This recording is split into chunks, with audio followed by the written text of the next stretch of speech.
I don't know who will ever believe me, but I need to say it somewhere before I lose my mind. This isn't about a bad date or being catfished or one of those nightmare Tinder stories you laugh about with friends. No, this is something much worse. I think I invited something into my life that doesn't belong in this world.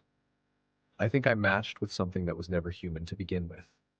It started in the dead of winter, the kind where the nights feel endless, the kind where you hear the radiator click and groan like it's haunted in its own right. I was living alone then, in a second-floor walk-up just outside of Columbus, Ohio, a bland beige place with thin walls where I could hear my neighbor's TV even when it was just a whisper. I'd been single for almost a year. My last relationship ended in the kind of messy silence that doesn't give you closure.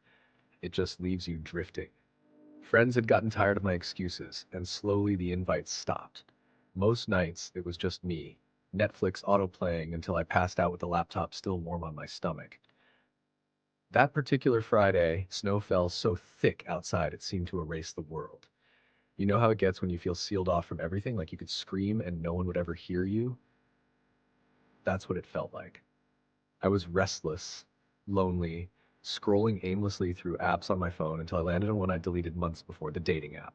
I told myself it was just boredom, that I'd uninstall it again in a day. But that night, I swiped, and then I stopped.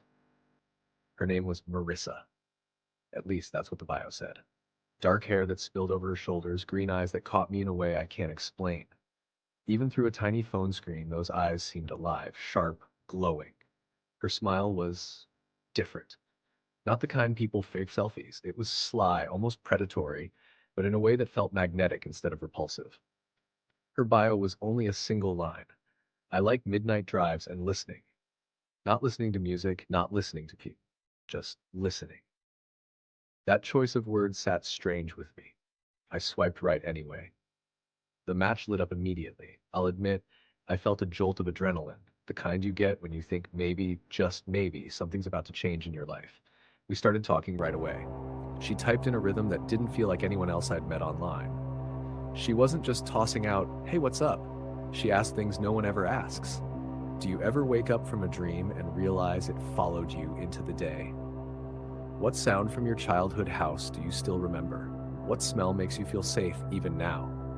I thought it was poetic, mysterious, maybe even sexy. I didn't realize it was a kind of probing, a way of slipping past my defenses.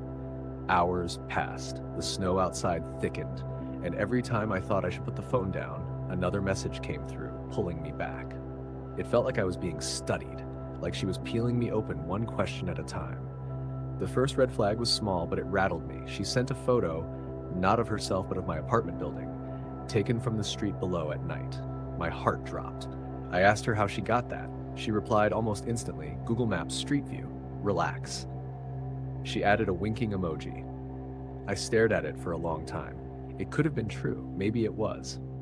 But the angle of the shot looked too clean, too alive, like someone had just taken it seconds before sending it. Still, I didn't unmatch. I told myself it was nothing. Over the next week, she had me hooked. Conversations ran until dawn, until my eyes stung and my head felt like fog. I told her things I hadn't told anyone in years, things about my family, my fears, my loneliness. She never offered much back, not real details anyway. Just half answers, vague descriptions of places I couldn't find on a map. She told me she'd moved around a lot, that she never stayed anywhere too long. When she asked to meet, I felt both excited and uneasy. We settled on a safe place, a coffee shop downtown, broad daylight, public, neutral. I got there 10 minutes early. I nursed a latte until it went cold. She never showed. As I walked home, embarrassed, angry, my phone buzzed. A message from Marissa: "I saw you. You look nervous. That was cute." I froze on the sidewalk. I spun around, scanning faces, cars, windows. No one looked at me. I typed back, "Where are you?" Her reply came instantly, "Closer than you think." That was the night things shifted. I woke at 2 in the morning to my phone buzzing on the nightstand. I groggily reached for it, eyes heavy, throat dry. It was a photo message. I opened it without thinking, and my blood ran cold. It was me, sleeping in my own bed, taken from the corner of the room, my face slack, my mouth slightly open. My chest seized up. I leapt up, slammed on the light. The corner was empty, every door locked, every window shut. I tore through the closet, under the bed, even the bathroom. Nothing. Just me. And my phone still glowing with that photo. I should have gone to the cops. I should have deleted everything. But fear and curiosity tangled together like barbed wire. I needed answers. The messages grew stranger after that. She asked me to meet her again, but never in public places. She suggested abandoned motels, rest stops off the interstate, wooded trails at midnight. Each time I refused. Each time I said no, the photos started again. Me brushing my teeth, me cooking dinner, me staring blankly at my laptop, always from just out of sight like she was in the room but invisible. One night, I caught something, or almost did. I was sitting at my desk, furiously typing a message asking her what the hell she wanted. The TV across the room was turned off, black glass reflecting the room. And in that reflection, for a split second, I saw it. A tall, feminine shadow standing just behind me. My blood turned to ice.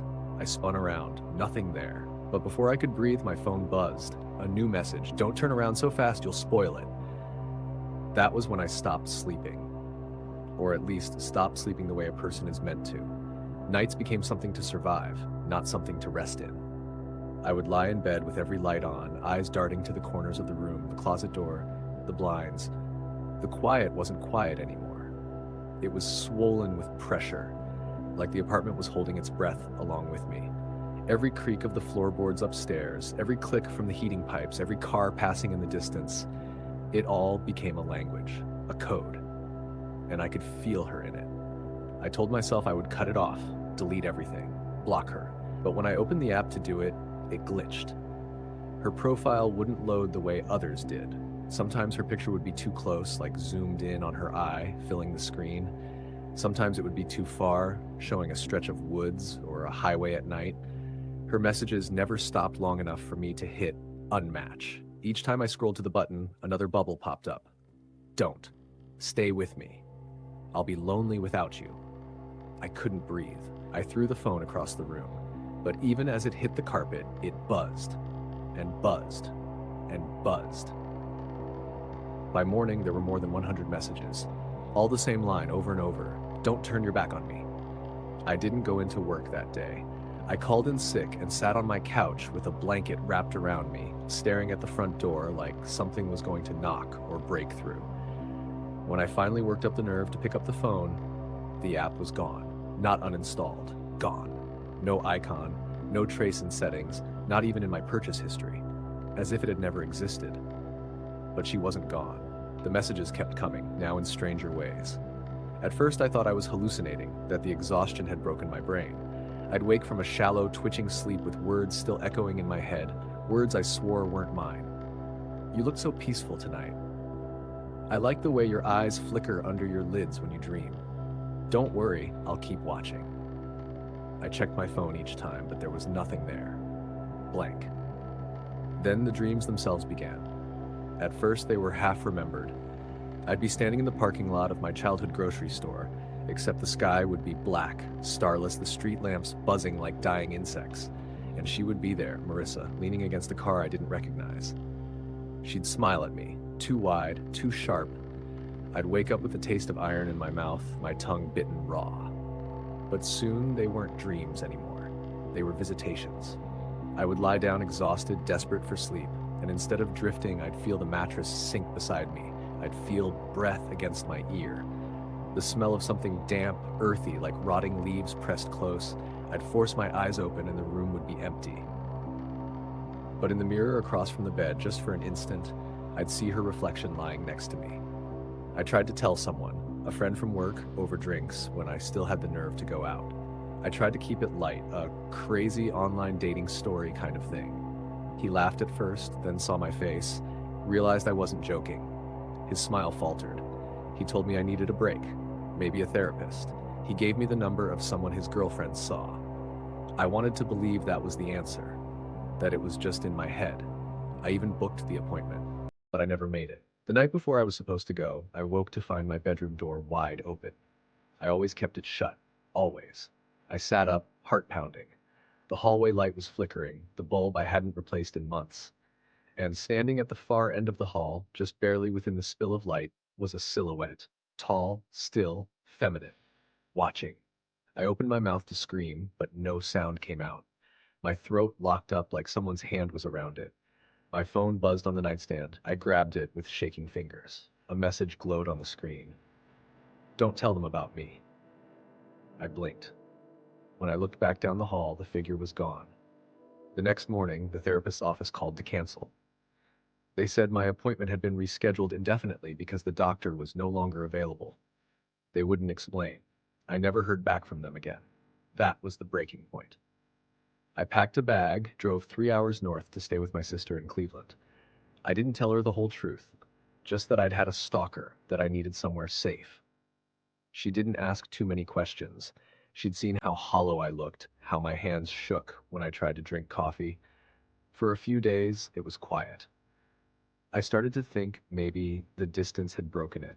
I slept on her couch, ate with her family, tried to breathe like a normal person again. But the fourth night, at exactly 3:17 a.m., my phone buzzed. No number, no app, just a gray notification that flashed once before disappearing. I sat up, heart hammering, and in the dark living room, I heard it, breathing. Slow, steady, inches from my face. I scrambled for the lamp. When the light came on, there was nothing. My sister's dog, usually curled at my feet, was sitting rigid by the doorway, growling low in its throat at something I couldn't see. The next morning, I found a photo tucked into my overnight bag. A printed photo, glossy. It was me, sleeping on her couch, taken from above like someone had been standing over me. That was when I understood. There was no distance. There was nowhere safe. She wasn't on the app anymore. She wasn't on the phone. She was with me, in me, around me. I moved again and again. Different cities, different jobs, different states. I stopped dating, stopped trying to meet anyone. I kept my phone off for weeks at a time. But she always finds me. Sometimes it's in the reflection of a subway window, her face where mine should be. Sometimes it's a whisper through the static of the radio in my car. Sometimes it's just the sense of someone standing behind me when I'm alone in the shower. And sometimes it's worse. Last winter, I woke up with mud on my sheets. Thick, wet, black mud that smelled like a riverbank in summer. My shoes by the door were damp, caked with the same filth. I checked my phone camera roll, hands shaking. There were dozens of photos I didn't remember taking. Me, standing in the woods at night, barefoot, eyes open but empty. In one of them, she's standing just behind me, her hand on my shoulder, smiling too wide for her face. I don't know how much longer I can last like this. I don't know if writing it down makes me safer or more exposed. But I need someone to know that she's real, that she's out there, and that sometimes, when you swipe right, you're not matching with another person. You're opening a door, and once you open it, you can't close it. I don't go on dating apps anymore. I don't talk to strangers online. I barely leave the house. But tonight, as I sit here typing this, my phone just lit up, a new notification. No app, no number, just a single line glowing against the black screen. I'm outside. Do you want to finally meet me?